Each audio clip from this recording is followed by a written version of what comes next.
And what about you, Miranda? Let's see your back. What does that mean, functional? I'll tell you. Okay. And Functions. why do you have surgery? Does it hurt? Is Why it did you pain? have surgery? I was having pain down my legs and just couldn't get anything comfortable. Right. Gotcha. Okay. So, yeah, so see how this goes a little bit left, and then it goes a little bit right. So she's got a little bit of a left lumbar and a right thoracic. That's kind of how left lumbar, right thoracic is 60% of scoliosis. So it gives her a little humping Right here. there. Do you see that? And sometimes that can be much more profound. Like she could have humping here with, we call this the convex side. This is the side that's sticking up. And the concave side could be much more concave, but it's not. She's looking pretty good right there, actually. So this side isn't up right here? No, no, Oh, good, because that's when I went to start to go to PT. no. This And they side is had up. me. Oh, This side is up. Yeah, Your so I'm left, supposed to straighten because it it this goes side. this way, and then it goes that way, right? Oh, So right. if this goes this way and this goes that way, what do we want to do? We want to pull them this way in general, yeah. So for Miranda, because hers is pretty small, doing just yoga on both sides is really good.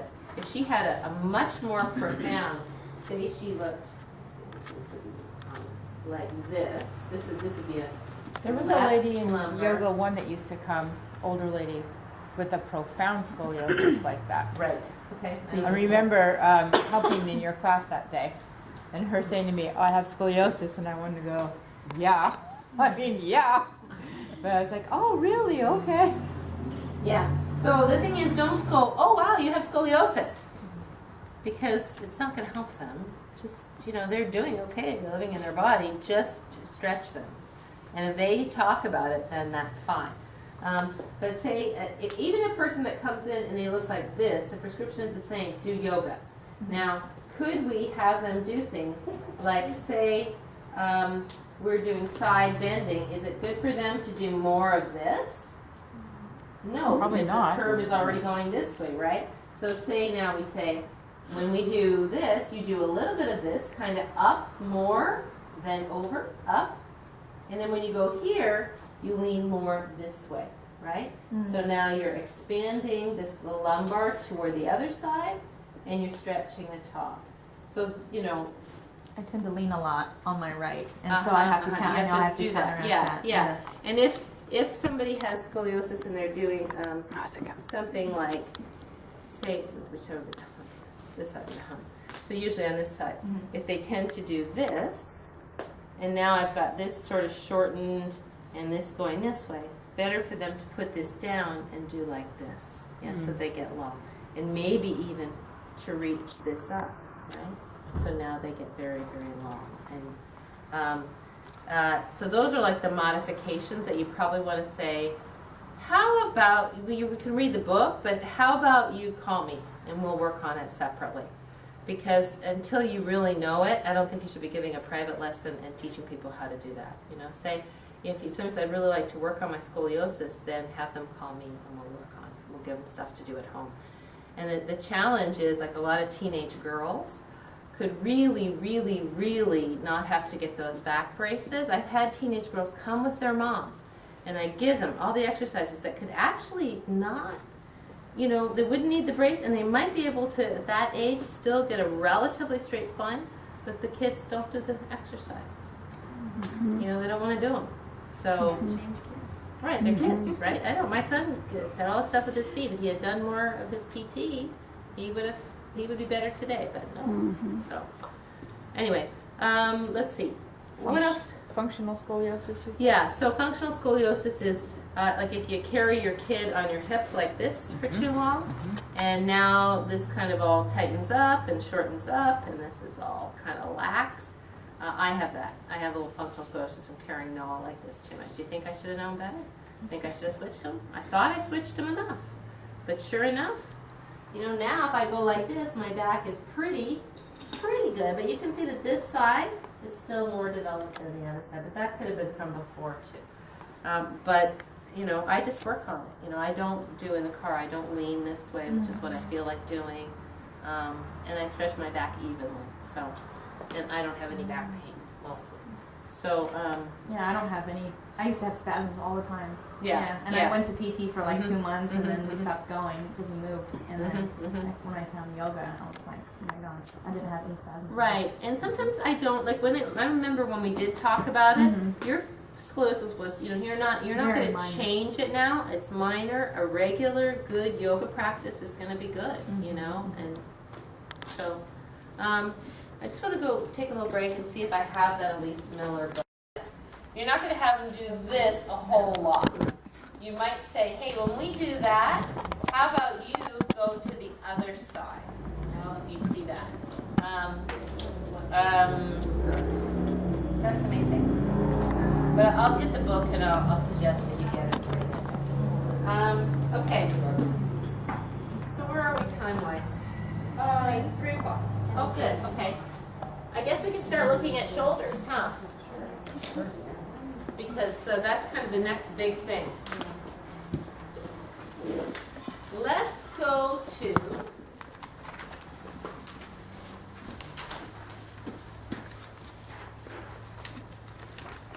see, a lot of these things are things that are pretty easy, so you can look at them yourself. But let's go to fourth chakra. Yes. Injuries and conditions, chest, shoulders, heart, center, fourth chakra.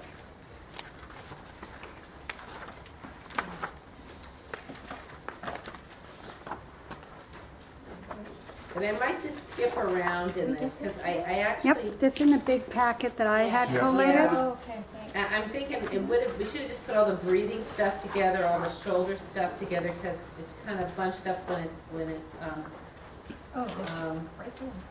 off of the ties, but it doesn't matter. So first one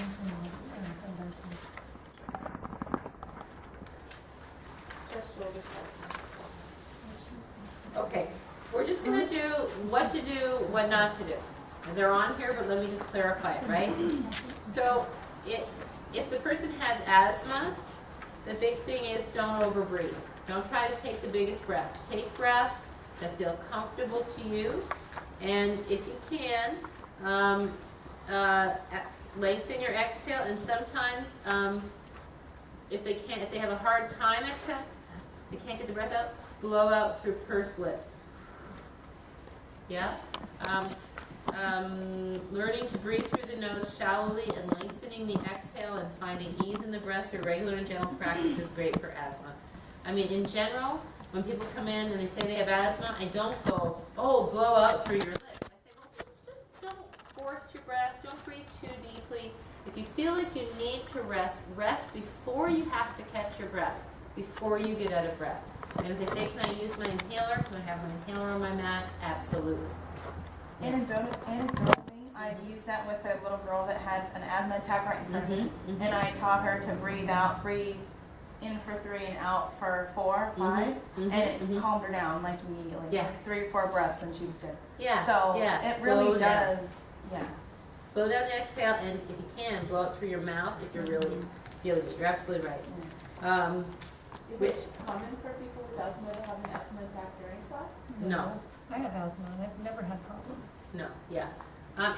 It's usually people are overworking and they're not paying attention and maybe they're not used to the practice, or I guess I would imagine, since I don't have asthma, if there's particular bad pollen or particular bad things that bother your asthma, like right now, then, hopefully one monitors it. Okay, so you're in a class and the person hasn't said to you that they have asthma, but you hear that kind of breathing.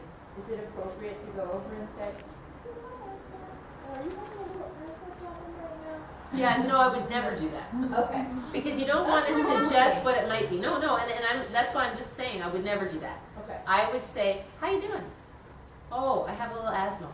Because now you're planting a seed in your diagnosing, right? Just how you doing? You okay? Yeah, I just have a little asthma thing or have some allergies. Okay, so just take it easy. Just, maybe remember exhale a little slower than inhale. If you need to rest, right? Because we don't want to get an idea in our head and lay it out there, even if we have the idea.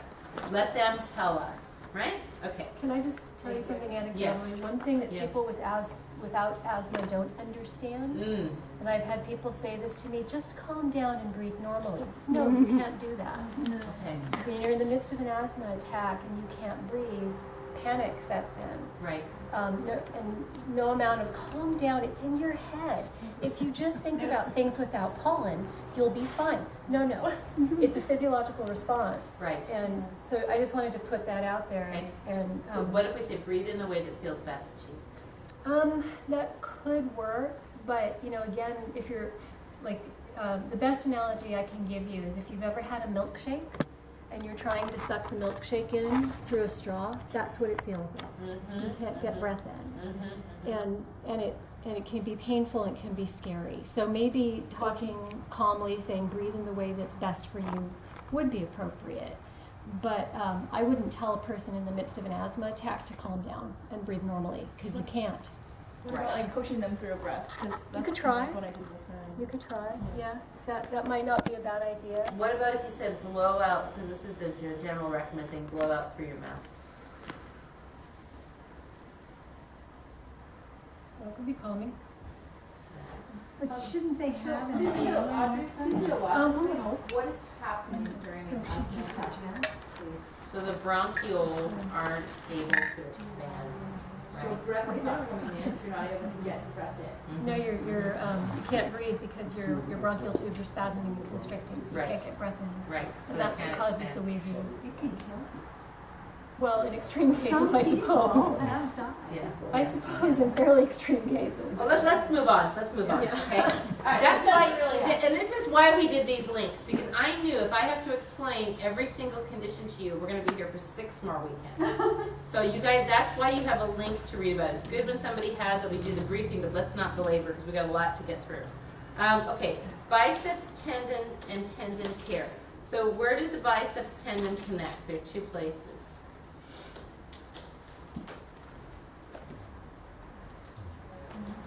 Head of the arm bone and the coracoid process, right? Or sorry, the shoulder, it's not that. Connects from the arm bone to the shoulder and to the coracoid process, right? The long head connects to the, what's the thing? What's it called? So tired. Glenoid fossa. And the short head connects to the coracoid process, right? So they connect through here. So if somebody has, didn't you have biceps tendonitis? Where was it? What was it? Was it short head or long head? The long head. Into your shoulder. And how did you Yes. get that? Who knows?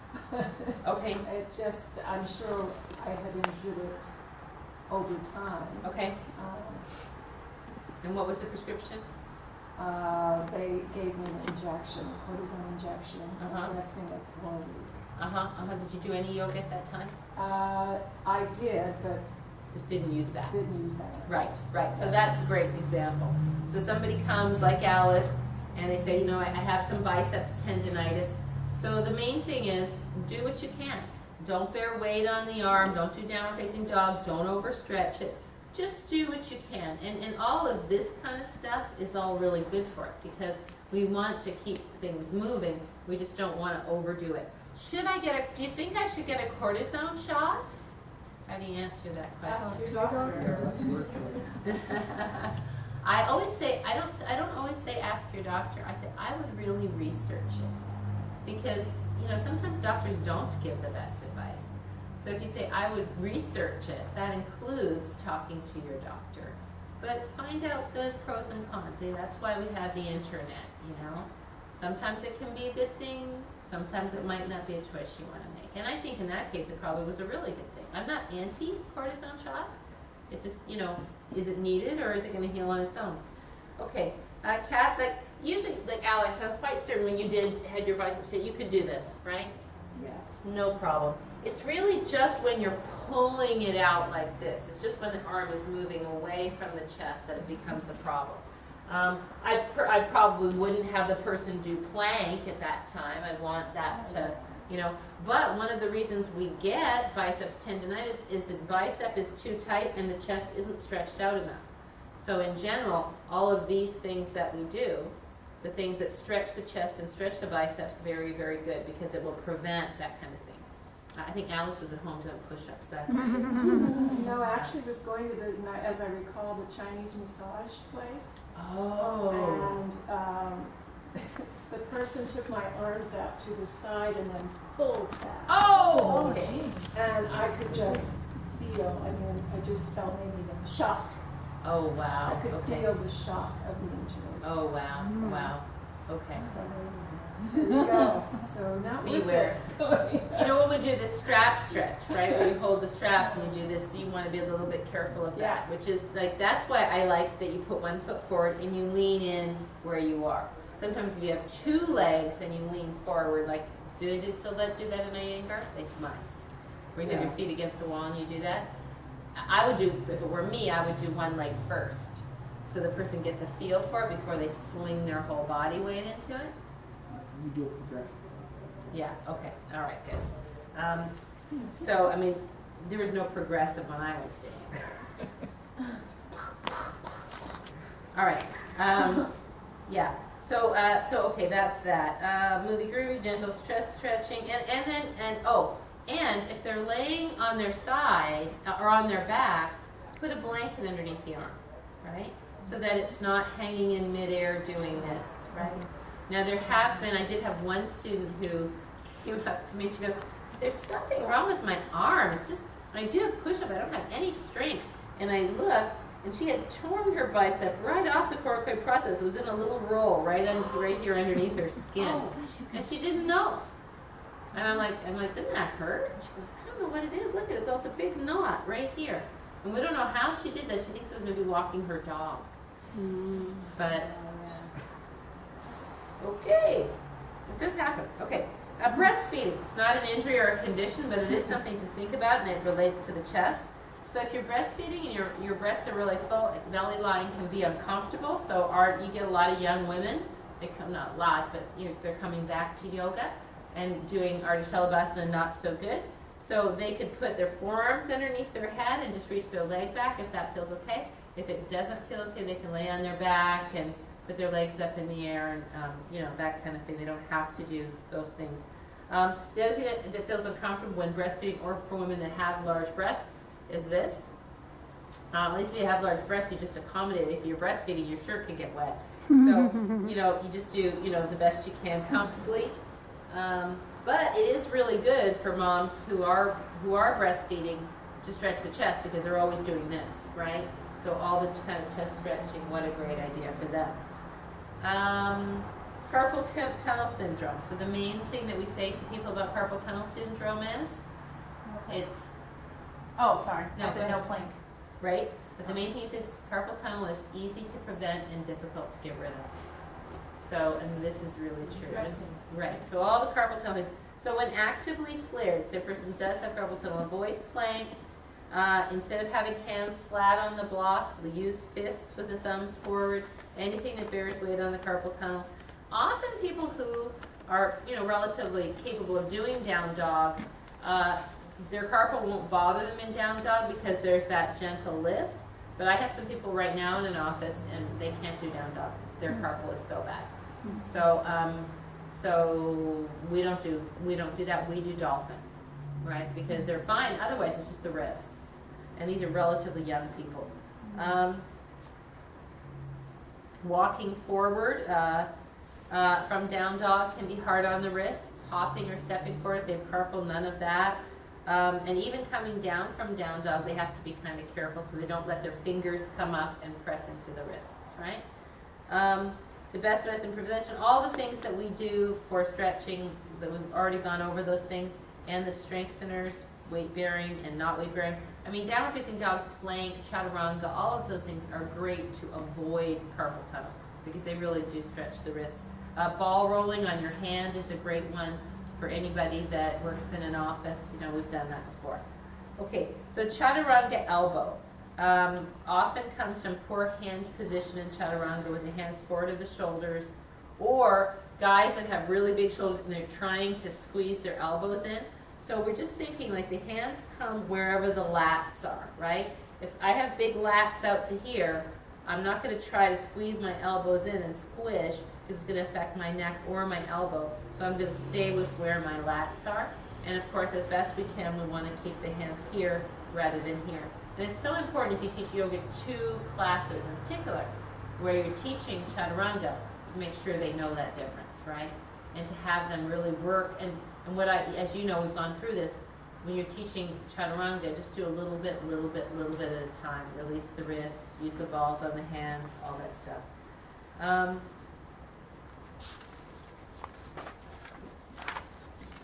So I just said, don't always say, like, squeeze your elbows in. You just want to say elbows to the side ribs comfortably, right? Elbows straight back, elbows as close to your sides as they can be. Okay, COPD, emphysema.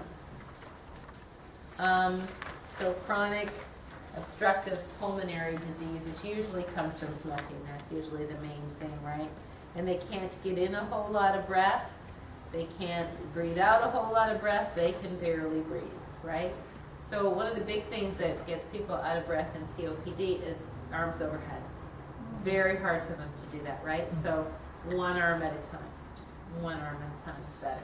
And because they go like this, it takes a lot of lung expansion, to believe it or not, to get your arms up that high. Your lung, that's why this is so good for you in general. But we certainly don't want to overdo it. We want to just do one arm at a time. If they can breathe through their nose a little bit, it's good. Often they are mouth breathers, and you don't want to say don't breathe through your nose, but I usually say, a little bit of nose breathing as best you can. But if you start to feel tense or you start to feel like it's too much, then go back to whatever breath feels good for you. And then, rest. Rest a little bit, catch your breath. If you have somebody with COPD, then alternate sitting and standing, moving a little more, moving a little less. Like wrist stretches and those kinds of things. Hey, what time is it? 40. Oh, okay. All right. Well, hey, 45 minutes is better than no minutes.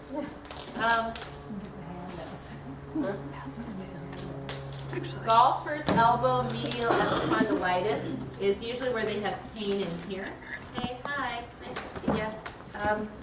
It's usually where they have pain in the inner elbow, and it's usually from force, like a table, well, the tennis racket's on the other side, but it's usually from that thing where you're trying to hit the ball and there's kind of force going that way. I put a really, really good URL here. This guy really explains golfer's elbow really, really well. So, like if they have pain here, you're massaging the inner forearm belly here. He even has a ball or a stick, but not right on the tendon. So if that's kind of tightened up, and then he has this really good thing called a flex bar that I really liked. It's a little bar and it's kind of curved, and you make it go like this, and it strengthens this so that then this doesn't take all the force from that. So I really kind of like that. So if you get someone that says, oh, I have pain here, look at that URL. We call that golfer's elbow. I mean, the thing that you don't really say in yoga, and so what do you not do?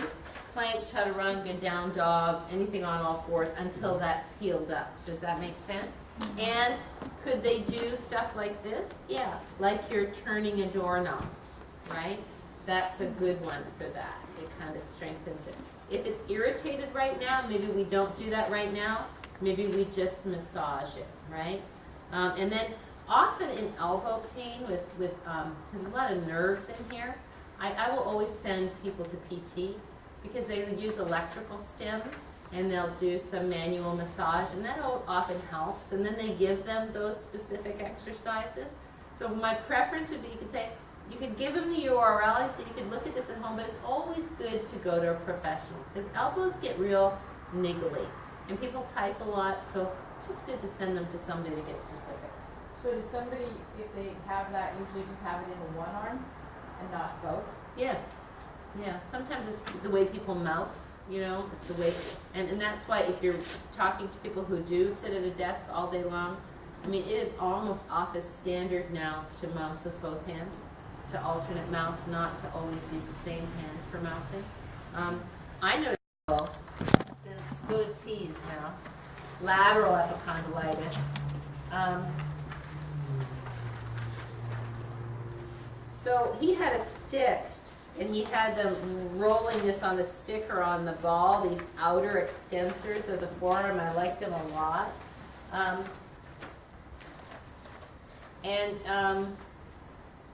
He had this flex bar thing that looked really, really good. But often I think what I've heard is that tennis elbow is more niggling than golfer's elbow. So again, going to get electrical stim is probably good. And all this stuff that we do, that's why I've been doing this a lot lately, these. Because when you do this, you're getting both the extensors and the flexors, so you're strengthening, right? So Alice, I would put this in a lot. But we can all do this. Want to try it? Put your hands down. I still haven't come up with a good analogy, but I'll say like grab a piece of fabric and pull it through, or a rope, pull it through with your thumb. Do you feel this muscle enacting? Yeah? And then grab it through and pull. And so you go forward and in a little bit, then you go out and out. But it has to have a grabbing quality. You'll see people, they're doing like this. This isn't going to do it. You have to keep your arms straight and make it an action of the forearm, like you're twisting a rope. Or if you could come up with a better analogy, I would love it, because I can't. You know, it's like a turning a doorknob, kind of. But you don't want to keep going all the way around that? Or, No. no, as a, No, I just go this way, this way, because your wrist can't go like that. I mean, your wrists, I guess you could go, yeah, you could, but you don't get to grab them, because then they're going to be thinking about this, you know? I would just go to here, because I get a lot more than if I do this, because then it just takes it into this. Do you know what I'm saying? and where is it you're trying to? Forearms. I'm trying to feel it in the forearms. So I'm really pulling. You can see my forearms working, yeah? Yeah? So I like those a lot. I've been doing them in every single group because I'm thinking about people and their computers more and more now. That's why I've been doing this one, you know, this one. And now I've been changing it to this. And always in scaption. So I don't do it directly medial. I go scaption like 15 degrees forward. You know, where the humerus bone is going to sit in front of the acromion process. It's not going to be in that impingement zone. And I'll tell you what, this is all kind of new in my teaching because of all of the rotator cuff issues, because of all the tight chest. It's not that this is bad, this is great, but if people are here and they're here, they'd be better to be here. Do you see what I'm saying? Here, if here causes this, and here causes this, then here is better. Do you see what I'm saying? Mm-hmm. So that's scaption, right? Scaption is when the humerus bone comes forward in the scapula, in the acromion process, as opposed to being directly to the side and maybe causing impingement of the supraspinatus tendon. Just explain that one more time. Sure. Scaption is when the humerus comes. Sure, let me show you how Mr. Boney. Yeah. Of course, the last time I showed this, Mr. Boney lost one of his arms. So, Well, then don't show it on me. yeah. No, here. Okay. So, if Mr. Boney has such a tight chest that when he brings his arm absolutely to the side of his, see, this shoulder blade won't go down as well as the other one. Let me turn it this way. If he goes absolutely side like this, 180 degrees, for a lot of people, because they have tight chests, 180 degrees to the side causes this, right? So if I take this arm, scaption means slightly forward of the midline, like up to 25 degrees. If I take it slightly forward and down, then they can roll that back and down. It's a better angle of the arm than here and here. Okay. Does that make Yeah, I sense? didn't Yeah? get that one. So even in our classical sun salutations where we would normally go directly to the side because we have enough rhomboid strength and lower trapezius strength and we have enough chest opening to go here, a lot of people doing this looks like this. Mm. So better that they go more forward, keep the shoulders down as they come up, then go all the way up at the top, then they strain here and create neck strain. And what that does too is because it elevates the humerus bone, it hits the acromion process as it comes up, and now we get this supraspinatus tendon getting impingement. So we call that tendon impingement, right? And now I'm more than ever, I mean, I never used to teach Angel in the Snow with as much detail as I do now. And I never had anybody get a sore shoulder from Angel in the Snow. But now we've had it happen twice. Once, like, I'm stupid, and twice, I'm really stupid. Because people hit that T-zone, and their chests are too tight. So they go here, and in this is the impingement zone right here. So now I'm teaching the students, I call this the T-zone, and I tell them it's the impingement zone. So you get to here. For some people, they're so like this bone comes down, right? It rubs on the coronal process, they drag this heavy arm up, and oh, that tweaked my shoulder, right? So T for tweak. We don't want to tweak our shoulders, but we do want to stretch our chest. So lift the arms up higher than you think you need. Find a circle that feels safe for you. Now, you see a lot of people, they're like this. Lift your arms high enough that you can get them really straight and long, even if it's high up, so that you get that whole trapezius stretch. Then soften the elbow, circle. Once you get to the T, or a little between a T and a V, then put the arms down. And don't let them just go like up here. This dragging of the arm is really good, because what happens? The bone rotates, then it rotates out the other way. So up high. And then they can take them down a little bit as they go. But if I have brand new people now, I always demonstrate it. Because twice people have cranked their shoulders on that. So amazing, huh? And how do you word it? You like to warn them? You'd say, Just what you did the other day. oh, You did it okay. great. Okay. Yeah. Shoulder Where you just say, so we'll drag our knuckles approximately to our shoulders if it feels safe for you at the T. At the T, lift your arms up higher than you think you need. And then, like you're making a halo over your head, circle your arms just to feel the weight of the arm bone a little bit. Make sure you get your arms straight at the top. Then soften the elbows once again till you get about to the T. Put the knuckles down, drag them all the way to the hips. If that feels very good on your shoulders, once you get to the T, your hands might be a little closer to the floor. Do it incrementally so that the weight of the arm doesn't overstretch the shoulder. Yeah, you could just say that. This is the T zone. That's where you want to be careful at that T. Yep. And gradually, because better than they don't have quite the same range of motion, but they're not hurt, because that will decrease their range of motion more. All right, so we've gone through golf. Now we're at heart issues. Arrhythmia, valve problems, heart disease, post-heart attack. Somebody comes in and they say, I have heart issues, right? Don't we have one student with a valve problem? Jennifer? Jennifer O'Toole, red hair? Yeah. And so, she has a valve problem. I think it's a valve problem. So the standard thing for her is don't work out too vigorously. Don't push yourself in hot weather in a hot room. If you need to have water beside yourself, have water. Don't ignore any palpitations, dizziness, or chest pain. If you have anything going on, don't ignore it. Let's just make sure that we pay attention. And then I'll always say, if they have some of this, has your doctor given you any recommendations about exercise? I have a heart problem. What did your doctor say about exercising? So you want to follow whatever. If you're not sure, you might want to talk to your doctor.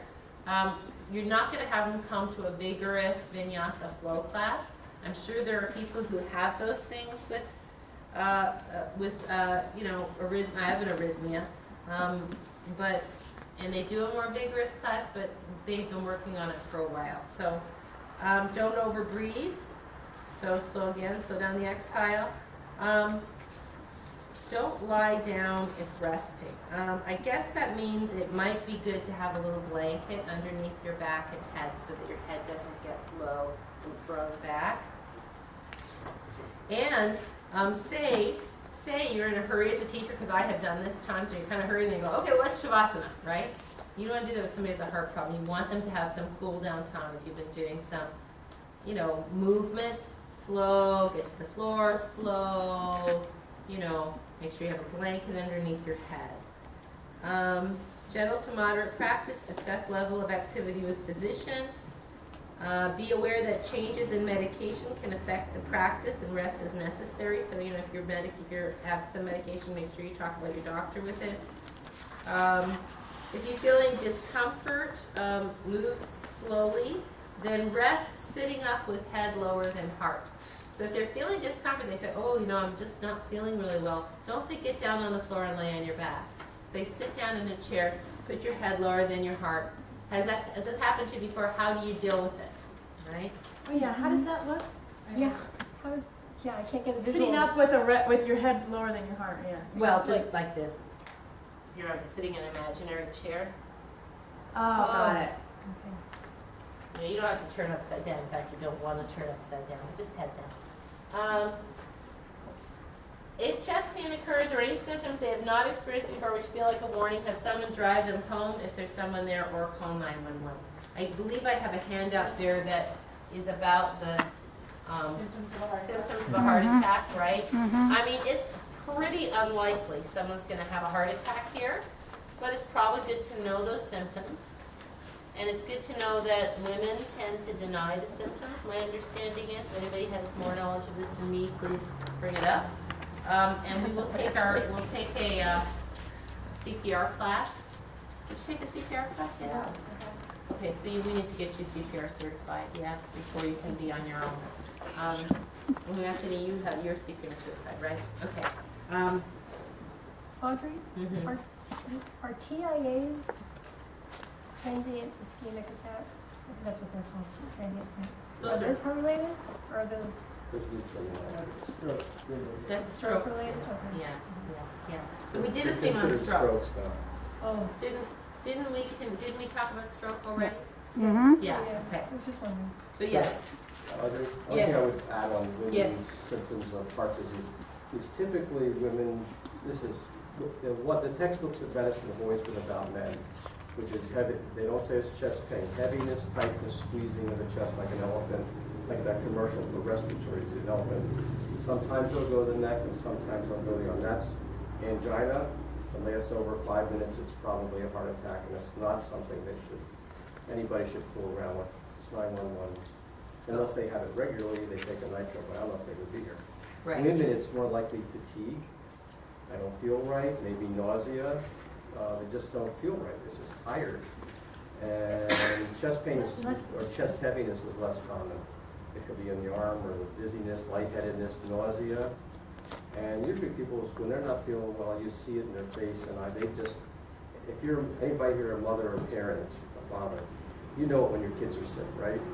The doctor doesn't have to tell you that someone's sick. Right. They look sick, they don't look right. They say, this is not right. So in that Trust case your gut. picture, do you think, because like we had that happen with Dorothy, one of our students recently, Yeah. and you know, she does get she's a little bit frail, and she gets a little bit overheated, she has other problems. So we knew her daughter was home, and we didn't let her drive home, we had her go home with her daughter. Should we have called 911? Because she certainly would not have wanted that. Yeah, if she knows that she's had these spells before, Right, then I would, right. but if this is new, But we didn't let her or drive worse than home. before, then I would, we didn't used to let them drive home from the office. We would almost always call an ambulance, and if they didn't, we'd make them sign a release that they refused to go to the emergency room in an ambulance from our office when we thought it was a heart attack. So, Mhm. but that's a doctor, Mhm. and different than a, But we have to be a little bit careful with that too. So I think if, again, just, you tell me if you think this sounds reasonable, and it's mostly just because we care. If somebody is not well, whether it's a heart attack or not, it's nice to drive them home. But it's better if somebody's there. I mean, I don't like to drive people home if nobody's there. So we call, it's happened a few times where well, we, you know, also you're so close to the medics over here, Right. that it's almost silly. The other thing, about a month ago, I spent a morning at a high school teaching observer or stand, not called observer or, I'm blocking on the word, we'll use the word observer CPR, Mhm. where you're not a medically trained person, so the students, we did all the seniors and all the freshmen in Thousand Oaks High School to teach, that were present that day, to teach them bystander, that's it, bystander CPR. And they had 2 people that had survived bystander CPR till the ambulance came. So if at the minimum, till you get a basic CPR, everybody should know that. Chest Because they're compressions. so close, they'll be here. So everybody should know how to do the mid-chest Chest compressions. Yeah, chest compressions till someone comes. That's when they're out cold and you can't rouse them and you don't feel the pulse. Well, we have a Nobody's sort of breathing we have to do this as a fitness center. Yeah. We have to have somebody who's CPR certified in every class. We can't have Yeah. a class without. All right, So so- all our teachers who are going to be responsible for the room have CPR Yeah, certification. it's relatively, we taught it in 20-minute blocks. Yeah, that's good. So quick. That's good. It's good to know. You never know. So okay, so we're gonna be prudent on that one. Oh yeah. Sorry, I didn't know. Yeah, of course. Okay, high blood pressure. So when you're asking people if they have any conditions, you don't have to ask them do they have high blood pressure. I am kind of including now that we should ask people if they have diabetes. Because we have had a number of people kind of get weak, and then I didn't know they had diabetes. They're like, oh, my blood sugar's off. I have to go get something from my car. I have to do that. And I was gonna get it on my way here today. I'm gonna have those glucose things in the back where the first aid kit is, so you have them. But if the person has diabetes, you just say, how are you feeling? You okay? Did you eat? Your blood sugar okay? It's kind of good to know. Because, if they need some help, if anything happens, you're not feeling well, let me know.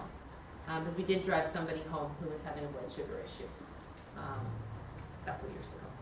a year ago. Okay. So anybody who has high blood pressure, most people who have high blood pressure are medicated. It's usually, and if they're medicated, they can do Prasarita Padottanasana and hang their head upside down. It's fine. Their blood pressure is controlled by their medication. Yes? Yeah. If they have unmedicated blood pressure, we did have a woman many years ago, 8 years ago, 9 years ago, who had unmedicated high blood pressure, older woman, and she refused to be medicated, and she died. Not here, but she died. So, might be good to take the medicine. The rule of thumb for high blood pressure is don't do headstand, shoulder stand, handstand, wheel, deep forward uttanasana for extended period. Again, I'm sure there are people who are yogis who have medicated high blood pressure and they do that. Head below the heart, approach with caution, down dog, Prasarita Padottanasana, no holding of breath. If somebody does mention they have a blood pressure issue, what does your doctor say? No Kapalabhati, Bhastrika, forced exhales over holding of breath like Viloma, and avoid getting excessively overheated. Anything else, Victor? That's a lot. Well, those are just things if it seems to be like an issue, right? I bet you there are 20% of our students are on blood pressure medication. Yeah, I think the biggest thing is that when you put your head down and then you come up and too quickly, you could feel lightheaded for Right. a brief second. Right, And if they go up slowly from whatever they're doing, they should be fine. right. And so that would be, if you're on medicine, that's the biggest problem. Okay, So come they up should know. slowly. And I think, I've got a regular rhythmical practice. Light turning upside down, smooth breathing is really good. Make sure to hydrate, to rest as necessary. It's kind of nice to put a block under the head if you're in a forward fold. If you're on a child's pose, make sure the head is supported so that you're not head down very long. Always good to recommend the mindfulness class if somebody has high blood pressure. I did have somebody just tell me they got off their blood pressure medication because they've been meditating regularly. It's pretty good. You can call it, right, you put you on blood pressure medication instead of medication. Yes, exactly. Yeah, I think that's so neat. Ujjayi breath is great, obviously, for blood pressure regulating or lowering. Coming up, we should put that in there. Coming up, we should write that in. Come up slowly from upside down. Put that in and don't come up fast.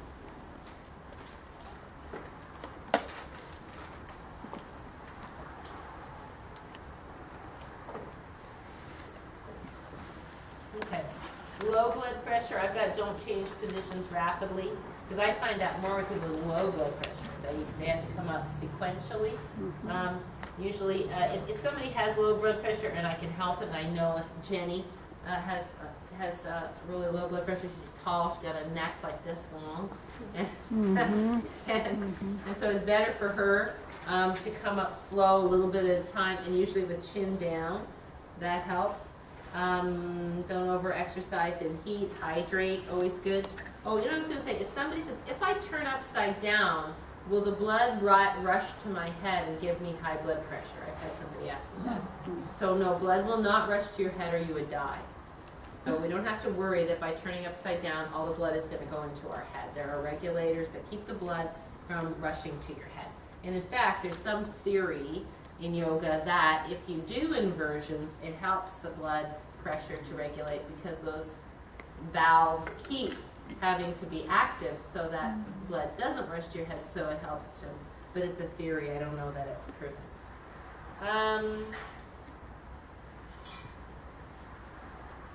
Hydrate is necessary. Oh, and for low blood pressure, often I always find, I used to have really low blood pressure if I ate a little bit before class.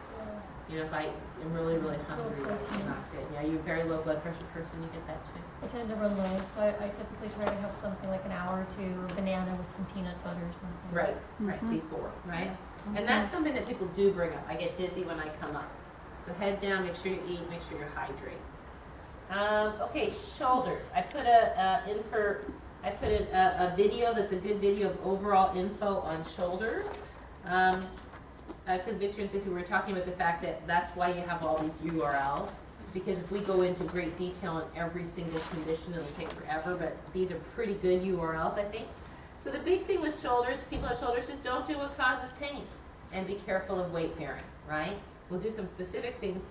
Ball rolling is excellent for all shoulder stuff, unless you're rolling right on a torn supraspinatus tendon, or you're rolling right on something that's really, really painful. I mean, just ball rolling is just a great thing for shoulders, period. So you can't go wrong with that. Okay, now these are kind of in an odd order because they're alphabetical. So Because I grouped all the shoulder stuff you together. did. Oh, okay, good. Okay, so dislocated shoulder, shoulder separation, or broken collar. Generally, people have any of that. Well, they might have dislocated their shoulder numerous times and their shoulder isn't dislocated right now. In which case, be a little bit careful that they don't bounce in downward facing dog and that they don't rotate this way, because that's the bone, that's the way you want to pull that bone right out of the socket, right? I'm not saying that's going to happen, but if somebody says, you know, this shoulder tends to be a little loose because I've dislocated it so many times, then you want to look for good stability. You want to teach them good stability in the scapula and the serratus, yeah? But generally, if they've just had a shoulder separation or a broken collarbone, they're going to be in a sling. They're probably not going to be here. And I have encouraged people to come to yoga when they have their arm in a sling. If they're people who have already practiced before. You have a student, they go mountain bike riding, they do something to their shoulder. So come to Yoga One. Come to Ultra Gentle. Just do the leg stuff. I mean, if it feels safe for you. You can put one hand on the chair and you can do hamstring stretching. You know, because it's going to be a while, and if you're here and you can come and stretch, then, you know, do what you can. But I wouldn't invite somebody into a class who has never done yoga and they have their arm in a sling. I'd say, you know, wait till your doctor says it's okay to begin this, and then we'll get started, yeah? Frozen shoulder adhesive capsulitis. So, you know, we just had such good success in yoga with frozen shoulder. And I really attribute it to Movie Groovy. And Movie Groovy is one of the best things you can do. And there's also some URLs there for the video for the arm swing. Because frozen shoulder, you can't really go wrong telling a person to do this at home if they have frozen shoulder. And that's where they're doing the swinging. But look where the swinging's coming from. Where's it coming from? Legs, right? You don't want them to go and do this, right? You want them to move the body to move the arm. You know, maybe you have your hand here. So you could watch, if you have somebody who has frozen shoulder, watch that video because you don't want to demonstrate it wrong. Or you could give them the URL for the video and say, ask your doctor if this is something you should do. Generally, their doctor will have already told them to do that. So it's not a problem, but it's kind of good to know. The main thing with frozen shoulder is you don't force the shoulder anywhere it won't go. You don't do any weight bearing. Even on downward facing dog on a chair, you can just go to tolerance. You say, well, where does it move easily?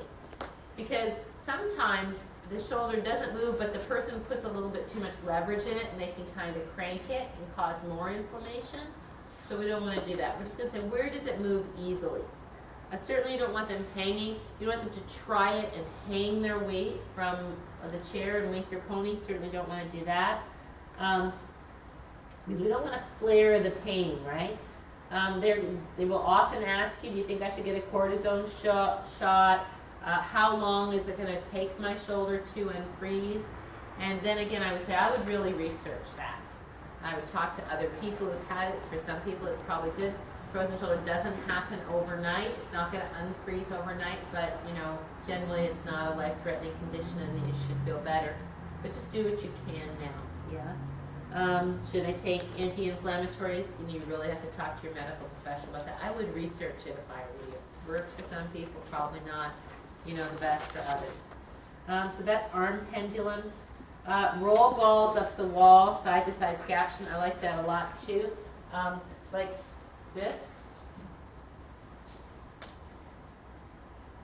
Ball in your hand, right? And if they can do this, just roll the ball like this. Use this. Oh, no, sorry, don't do this. Do this. Right? So all those kinds of things. In any direction that feels safe, you put a ball in your hand. You move your body to move it. Because the shoulder's moving a little bit. It can't hurt. Put the ball on this side, roll the ball this way, move your body. Ask your PT if that's a good thing to do. There's lots of stuff on frozen shoulder on the internet, and there's nothing better than having somebody get better from frozen shoulder in your class. It feels really, really good. So it's worth taking a little time to help them with. If you're not sure, call me. We'll talk about it, because I like stuff like that. It's fun. Impingement, shoulder bursitis, bone spurs, shoulder tendinitis. Tendinitis? That's like Tenzin Gyatso, right? It's from too much hiking up Too much Dalai Lama. Too much Dalai Lama. You get tendinitis. T-zone is the danger zone, right? Because all of those things, shoulder bursitis, bone spurs, shoulder tendinitis, impingement, all comes from the acromion process, right? It's all about this. When we say there's tendon danger, it's generally this tendon we're talking about, the supraspinatus tendon. So say there's bursal sacs here, and the person is doing this, and they've got, like this.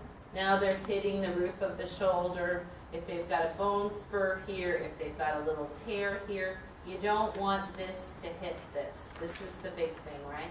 So we've got to keep the arm bone low in the glenoid fossa. We want to wrap it around when it comes up so that it can still move, but it's not going to hit that. So the big movement that you don't want to do is this. Can you feel that? Go ahead, do it to the side, lift up. Feel the shoulder hit the roof of the shoulder? Not so good, right? So everything that we do that goes like this is good. Watch that the arm doesn't go back too far. That can impinge. So it's all about scaption and this range. So now say that somebody says I have bone spurs or I have an impinged shoulder. So like this probably is not going to feel very good for them. So now they say, you don't say don't do that arm, you say, what if you move it this way?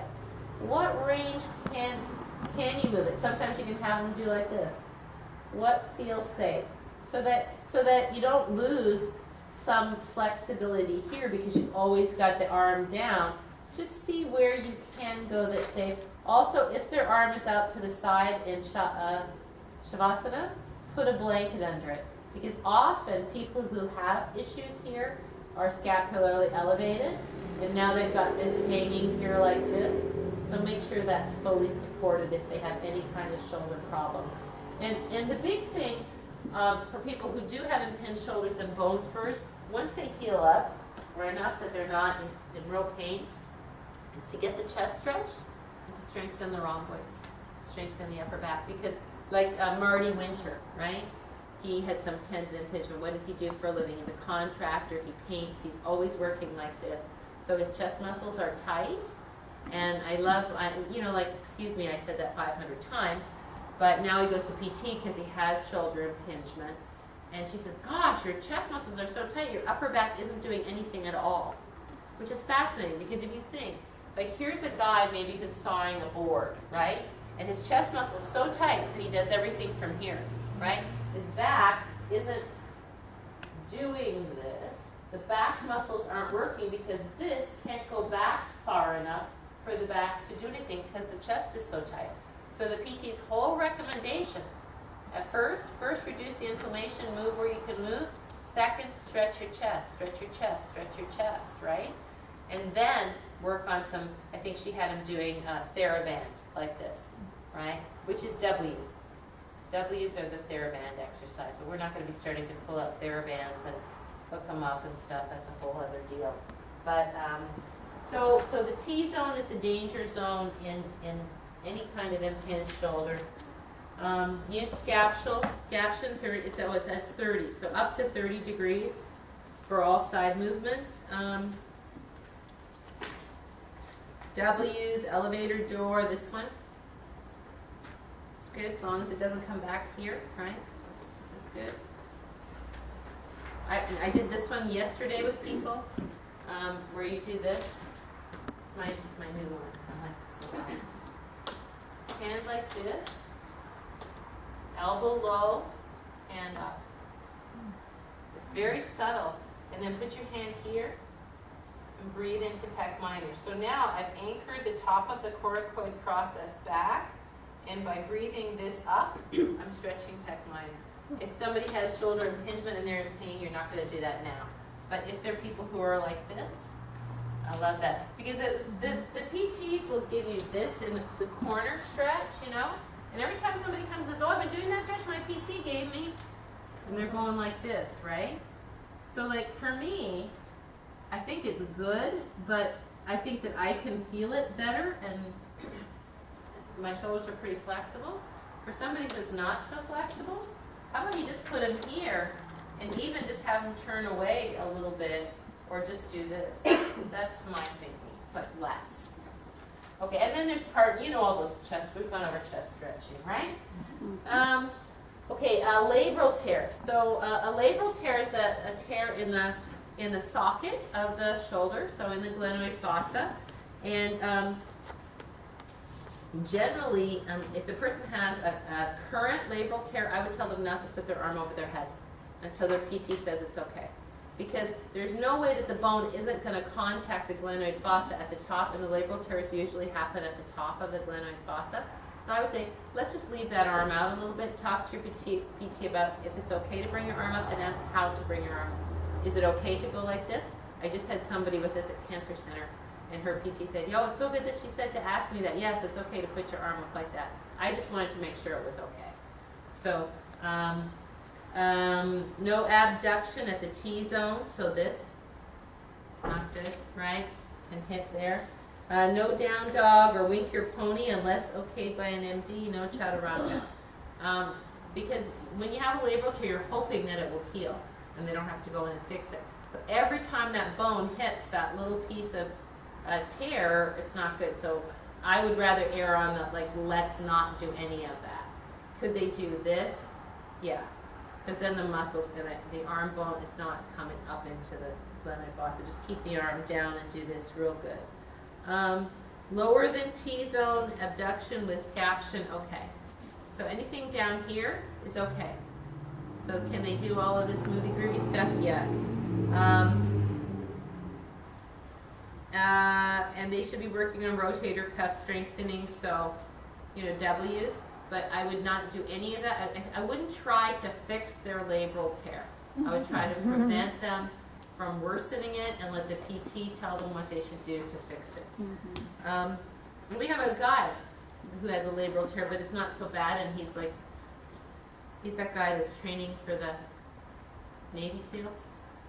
He's like doing all of this ridiculously incredible athletic stuff, but he has like a medial tendon tear here, and he's got a labral tear here, and he's got all of this stuff in his body, and I don't know.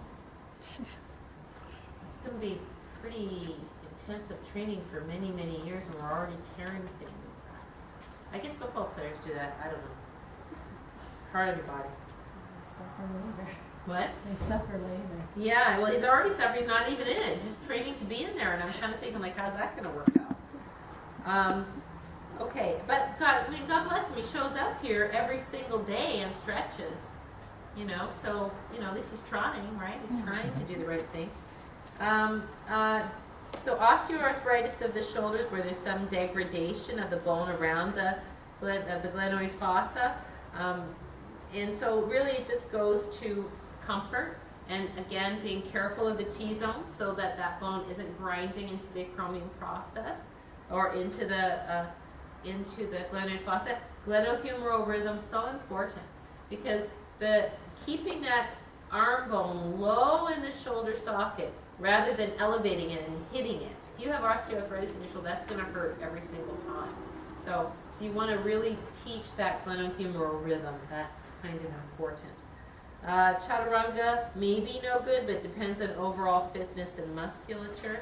Like men who have really strong upper backs and maybe they have, arthritis in their shoulders, but they've been doing push-up all their lives, like Bob, that guy. And, if they do it because they like to do it, they don't do a million of them, they're not doing a mala, and it doesn't hurt them that much, then you're not going to say don't do it. If women have arthritis in their shoulders and they're not very fit, I wouldn't be teaching them chaturanga. They say I have arthritis in my shoulders. Maybe you do it on your knees at the very most, but maybe you just roll to your side and come down because we don't want to exacerbate it. Let's get all the other things strong first. Let's do all the other things that can strengthen the upper back. And then I put as much movement as tolerated, excellent. So all the movie-gurdy, all of that stuff, anything that was a scapula. But if somebody has osteoarthritis in their shoulders, I wouldn't do an all shoulders class. Oh, good, let's really go for the shoulders because, we don't want to irritate it. So, you do some. A torn rotator cuff. Okay. So when people come in, it's usually one of two muscles, the supraspinatus or the infraspinatus. I mean, sometimes it's the other ones, but generally those are the two that are torn. So you don't want to take the arm behind the medial line. You use scaption. You don't do chaturangas. If it's a subscapularis tear, anything like this will hurt. Anything that rotates the arm in will hurt. If it's an infraspinatus tear, anything that goes back like this will probably hurt. So if they say, I have a torn rotator cuff, and generally you say, well, what muscle did you tear in your rotator cuff? They have no idea. And I said, what did your doctor tell you not to do? Or what is your doctor having you do, right? So, my doctor's having me do this. It's probably infraspinatus. They're stretching that, right? Or they're strengthening that. So I would just say, just don't go anywhere it hurts. That's the simple one. Don't go anywhere the doctor said not to do. Do your PT exercises. And if they have a torn rotator cuff, you're not going to have them do chaturanga, downward facing dog, plank, until it's okay with the doctor. Well, I put plank and down dog may be okay depending on severity and age of injury. I have had a torn rotator cuff, but now it's okay. Then that's okay. Like you do, down, you had a torn rotator cuff. It's been fixed. Yes, but I had it repaired. Right, right.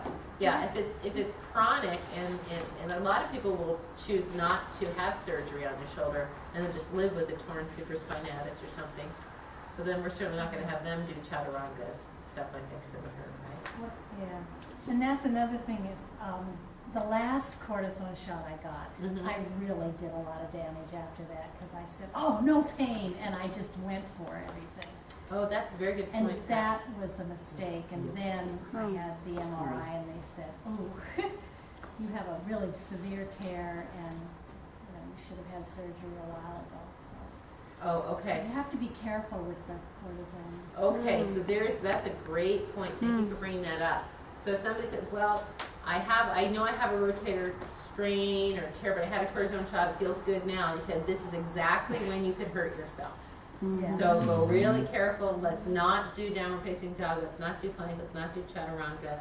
And then talk with your doctor or PT and see what's going to be safe for you. That's a really good point.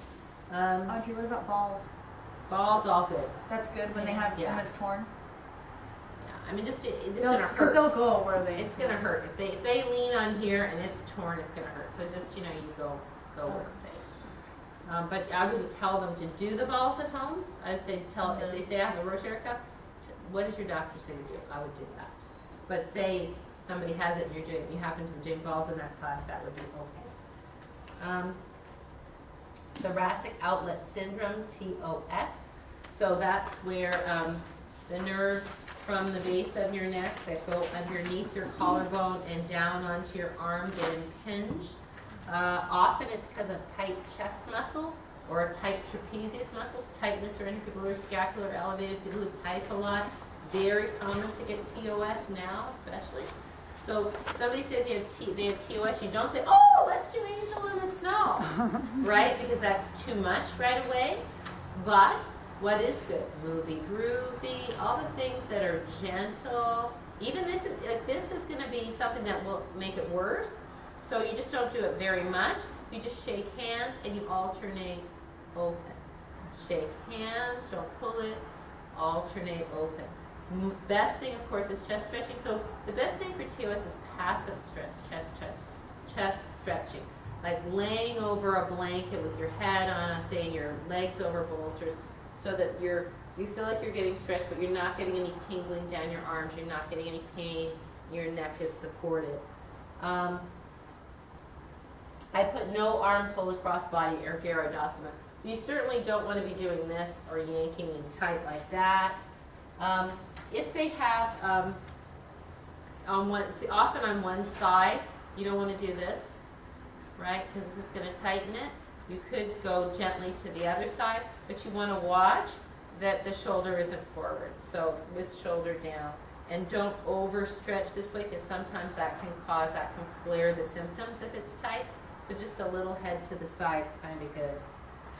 No looking up or arms overhead for long periods of time. And you tell them not to kick. It's crazy. If they say I have pain, I have tingling down my arms, well, for sure you should see a doctor. But don't carry your purse over your shoulder. Are you carrying your purse over your shoulder like that? Oh, yeah, it's not always carrying. It's less now, because I think we all know that. But for a long time, people didn't know that. And they didn't know why they were having pain here. And they're carrying their purse like this, right? So,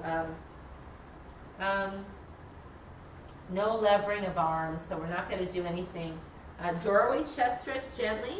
It's really good. It's like all these chest stretches, the partner stretch, the doorway chest stretch, are really great for preventing TOS, so that we don't start bunching all that up. Chest opening. All work for chest opening must have scapular stabilization. You don't want anybody to be up here.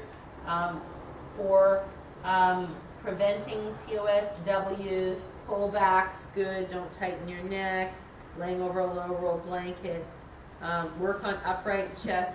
And I always recommend body work for TOS too. Send them to Gordon or send them to whoever they think would be good to get some myofascial release, because it really helps to have somebody else work on it than just you stretching it, yeah? Pectus excavatum, sunken chest, or a broken xiphoid or protruding xiphoid process. So some people have a congenital thing where their xiphoid process, instead of coming down and their sternum, instead of being straight, kind of sinks in. So it's like they have a big hole here. And so that's not necessarily a problem. They can do whatever. But sometimes it's hard for them to take the biggest breath ever. So if they say, I have this pectus excavatum thing, or I have this sunken, usually just says called that sunken chest. Well, so a good thing to do is to practice breathing as best you can here in the solar plexus. And side stretching is really good because it makes space for all of this to move where this might not move a lot. And learning to abdominal breathe, very good too. But sometimes every once in a while we get somebody who has a protruding xiphoid process and it's uncomfortable for them to do shalabhasana or anything like that. So for some people you can blanket it and it feels fine. They can still do what they do. For other people it just doesn't feel good, so then they don't do that. They don't, or they can just lay on their belly if that feels comfortable and maybe reach one leg back at a time. We don't press on it. But breathing exercises and all asana to tolerance. If somebody has broken or cracked ribs, that's pretty common. Somebody fell, they still come to yoga. Broken, not so much. Sometimes people come to you with broken ribs. just you just don't do any weight bearing on the arms. Their pain will tell them what they can and can't do. We're not going to have them bear weight on their arms for sure, but all the movie groovy, all the breathing, really good, because often when your ribs are cracked or you've broken a rib, you just get a lot of tightness on that side. So everything just helps them breathe and move. And if they're brand new to the practice and they say, oh, I have a broken rib, then you just say, I really want you to go easy. I don't want you to go to full range on anything. Just go where you feel safe, and no weight bearing on the arms, and no hanging. Hanging from the arms and wink your pony, downward facing dog, that's all weight bearing for something like that. We just did tennis elbow. Trigger finger, trigger thumb, Dupuytren's contracture. So let pain be the guide. Some plank on knees or down dog may be okay, but all fours is usually okay. But often, if somebody has a trigger finger or trigger thumb, it really doesn't feel good to put the hand flat right now because something is bunching up and the whole hand is getting referred pain. So maybe just leave that off. Maybe just go on all fours. And then, I really do believe that all of these finger massages and hand massages prevent those things.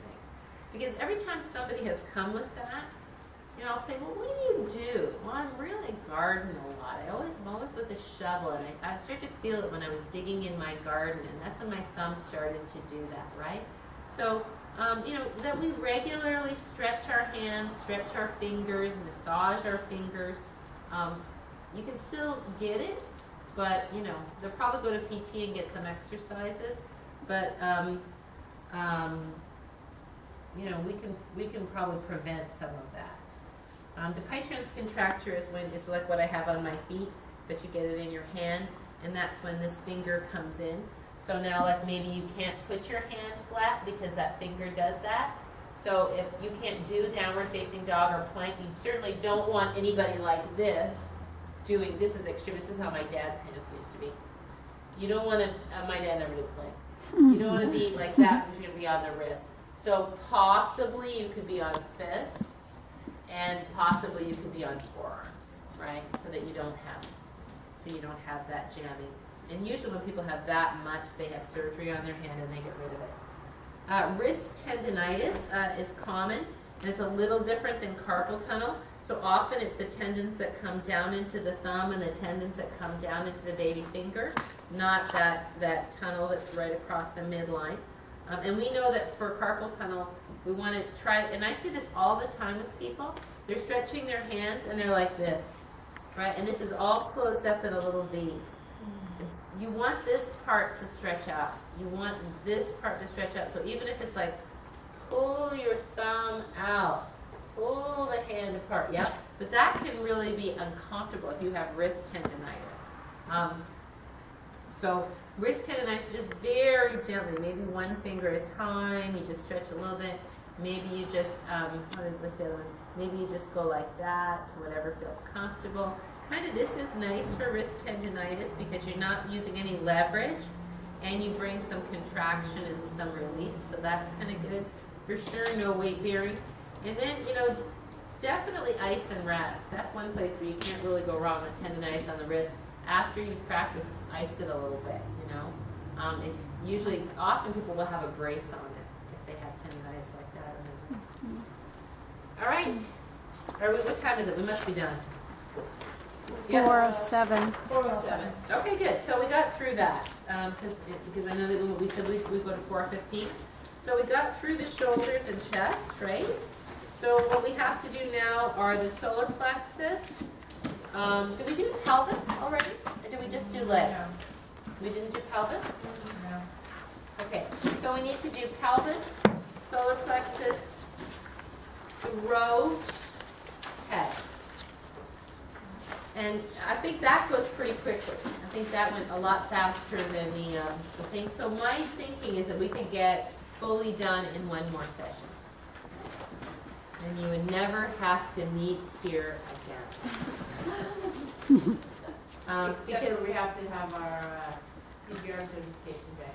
Yeah, we have to do that. Yes, we should do that. but you don't have to be certified unless you're teaching a class. So, we know that you're going to be teaching a class, we would like you to be certified.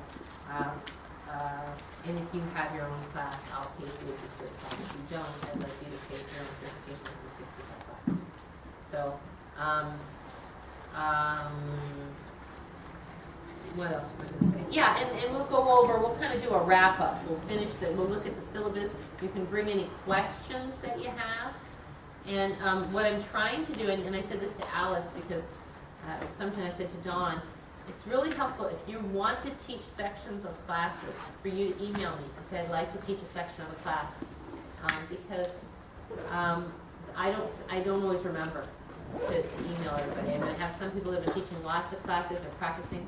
We're going to not do the Saturday afternoon rotation any longer. I think Susanna's going to start teaching that Saturday afternoon maybe. So, and what we're doing, like I did with Anthony and I'm going to do with Alice and we'll do with Susanna, is once you've been teaching, Susanna's taught so many practice classes now with teachers there of various different levels. When she starts teaching her own time slot in her own class, I will be there, or Darcy will be there for at least a month. So, like Anthony taught some really good classes, Alice taught some really good classes, Miranda taught the best student-teacher class I've ever seen the other day, and I still gave her 4 pages full of notes. So it doesn't mean that it's bad. It means that if you get every single detail from me, you're not always going to have a teacher watching you. So isn't it nice to suck as much juice out of us now as you can?